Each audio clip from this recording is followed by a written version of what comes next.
Olá, meus amigos, tudo bem? Meu nome é Luciano Nobre Frasson, sou professor de Teologia Sistemática, Teologia Bíblica e de Teologia Histórica.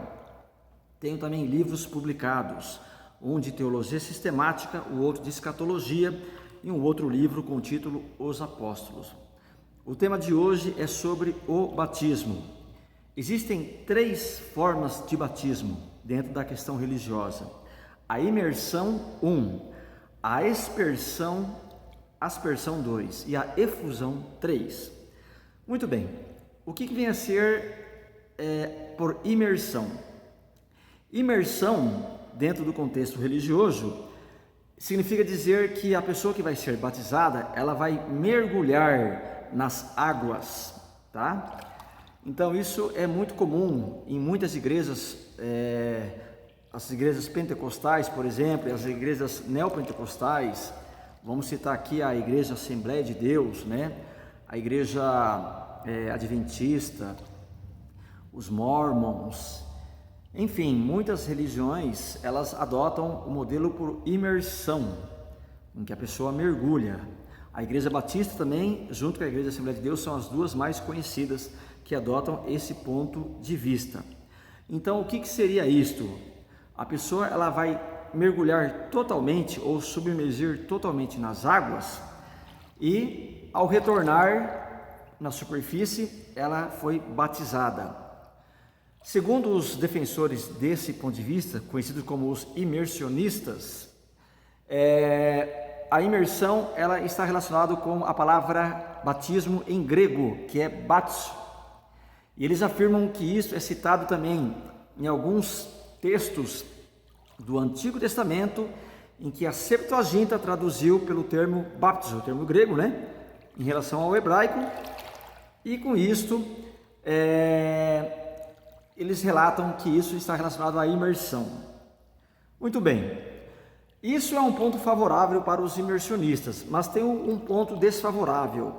No batismo, por exemplo, de Jesus, não é em nenhum momento citado que Jesus mergulhou nas águas, ou seja, que houve uma imersão do próprio Jesus para que João Batista batizasse ele. Não temos como provar através dos evangelhos, que cita o batismo de Jesus, de que a imersão é o modelo correto de batismo, mas é um ponto de vista, é uma teoria que entra na questão da palavra baptizo em grego e que cita textos do Antigo Testamento e textos também do Novo Testamento, tentando provar, dentro da visão imersionista, através da imersão, que a palavra grega baptizo significa imergir, ou melhor, mergulhar. Então seria isto daqui que eu vou demonstrar aqui para vocês agora, a imersão. Muito bem, a Igreja Batista e a Igreja Assembleia de Deus adota esse ponto de vista. O segundo ponto de vista é o batismo por aspersão. O batismo por aspersão nada mais é do que você jogar gotas de água sobre a pessoa que está sendo batizada. É um modelo muito antigo, usado na época da Reforma, dos reformadores, e também um pouquinho antes da Reforma e após o período da Reforma. Geralmente as igrejas presbiterianas adotam esse modelo, as igrejas congregacionais também adotam esse modelo, a igreja anglicana, enfim, algumas igrejas metodistas também adotam esta linha de batismo, né?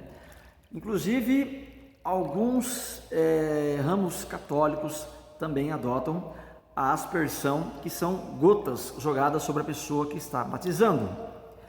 Eles defendem esse ponto de vista, afirmando que os pais da igreja defendiam, ou pelo menos praticavam na igreja primitiva, o modelo de aspersão. Muito bem, isso já entra no contexto histórico, mas da mesma forma que os imersionistas, aqueles que defendem o modelo da aspersão, afirmam que a palavra grega baptizo, ela também pode estar se referindo ao método de aspersão e não de imersão.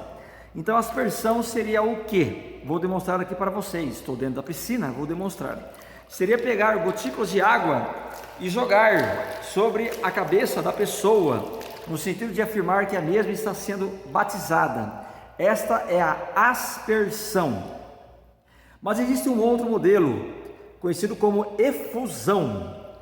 A efusão, ela seria o quê? Nada mais é do que você pegar, por exemplo, um cajado, ou um copo, ou um caneco, algo simples, né? E jogar, imagina que eu estou com um copo aqui, e jogo sobre a cabeça da pessoa que está sendo batizada. Esse é o tal da efusão. A efusão geralmente é muito usado pela Igreja Católica também, né?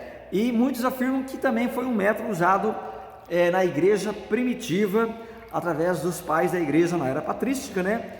E muitos afirmam que também através da palavra grega baptizo, que isto está relacionado à efusão. Bom, a verdade é o seguinte: quando Jesus foi batizado por João Batista, a passagem bíblica, ou melhor, as passagens bíblicas que citam o batismo de João, em momento algum afirma que foi por aspersão, ou por efusão, ou por imersão. Não podemos, através do batismo de Jesus, afirmar um modelo de batismo. Aquelas pessoas, aquelas 3.000 e aquelas 5.000 que foram batizados, que registrados lá no livro de Atos dos Apóstolos, que foram convertidos através da pregação de Pedro e de João, os apóstolos, né? Em momento algum podemos também afirmar que aquela multidão de pessoas, elas foram batizadas por imersão, por aspersão ou por efusão.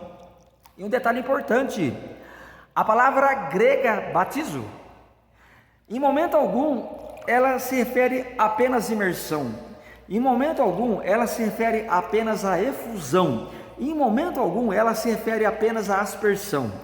Se nós formos pegar os dicionários, as enciclopédias, ou até mesmo os estudos exegéticos de grandes autoridades no conhecimento do hebraico, do aramaico e principalmente no conhecimento do grego, tanto o grego clássico, tá, como o grego bíblico, vamos dizer assim, em momento algum nós podemos afirmar que a palavra grega baptizo está se referindo a esse, aquele ou aquele modelo. Muitos interpretam da seguinte maneira: o contexto histórico da igreja primitiva costumava batizar não por imersão, mas sim por aspersão ou por efusão. Muito bem, isso vai dentro da questão histórica, mas eu estou me referindo à palavra grega baptizo dentro da questão da terminologia grega. Então não podemos tomar como referência a questão histórica para afirmar que o batismo é dessa forma ou daquela forma. Bom, outra coisa que tem que ser falada aqui é o seguinte: existem duas maneiras de escolher as pessoas para serem batizadas. Um é o credo batismo e o outro é o credo batismo, no caso seria as pessoas adultas, aquelas que têm fé para ser batizada, e o outro que seria o batismo infantil, né, em que apenas que as crianças elas podem ser batizadas desde o início, né, desde o nascimento, e o batismo é válido. Isso é comum na igreja católica, por exemplo, o batismo em crianças, tá? Na igreja presbiteriana também é batizado crianças, já na igreja batista, na igreja Assembleia de Deus, as igrejas pentecostais, neopentecostais, só é aceito o batismo em adultos. O batismo em adultos é conhecido como credo batismo, né? E tem o batismo em crianças, que é o batismo infantil, que é o pedobatismo. Pedobatismo pode batizar crianças. Credobatismo batiza apenas adultos. Então existe aí debates também, questões teológicas, exegéticas, hermenêuticas, envolvidos na questão do credobatismo e também na questão do pedobatismo. Muito bem, mais um vídeo aí para vocês sobre os 3 pontos de vista: a imersão 1, a aspersão 2, a efusão 3 e também a questão do credobatismo e do pedobatismo. Muitas coisas estão envolvidas nesse assunto, como por exemplo a doutrina da Igreja Católica em relação a tudo isto, a doutrina da Igreja Luterana em relação a tudo isto, a doutrina da Igreja Presbiteriana em relação a tudo isto e a doutrina da Igreja Batista em relação a tudo isso. Mas eu creio que só de ter uma explanação sobre a imersão, a aspersão, a efusão e também sobre o credo do batismo e o pé do batismo e mais a terminologia grega baptizo com as suas referências, isso já dá para ter uma noção mais ou menos do que é o assunto do batismo. Lembrando que o batismo, junto com a Santa Ceia, foram as duas instituições que Jesus ele citou como importantíssimo para a igreja. Tanto é que a Bíblia fala que batizarás em nome do Pai, do Filho e do Espírito Santo. E o próprio Jesus foi batizado por João Batista, dando uma importância muito grande para o ritual do batismo. Pessoal, valeu! Deixa eu dar uma mergulhada aqui agora para dar um tchau para vocês. É isso aí, pessoal. Até o próximo vídeo então, ok? Um abraço a todos aí. Valeu!